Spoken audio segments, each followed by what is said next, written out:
алай дүлей боран, көрінбейтін боран болып кетті. Абайларыңыздар, жолға шықпаңыздар, ешқайда жол жүрмеңіздер. Тым көрінбейді, жол көрінбейді, ештеңе көрінбейді. Маскара ақ түтек боран болып жатыр. Сақ болыңыздар, абай болыңыздар.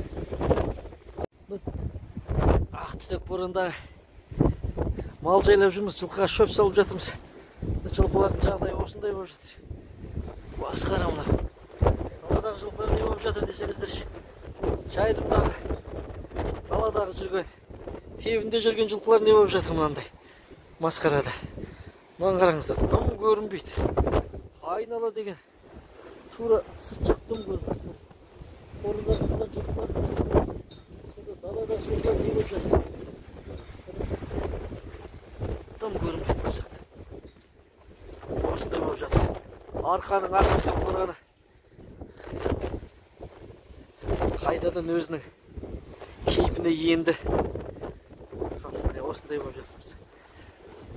Мына жылқылар мына жерде. Қазір арт жақты көрсетейін сіздерге. Мынау арт жақ, мына алай дүлей боран масқара болып жатыр енді. Құдай сақтасын бәрімізді. Абай болыңыздар. Сақ болыңыздар ағайын. Қиын болып жатыр. Масқара.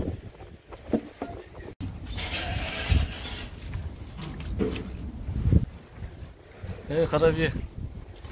Қарабие қалай жағдай?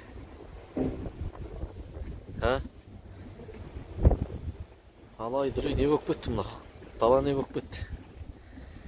Ауа райы не болып кетті? Масқара болып кетті.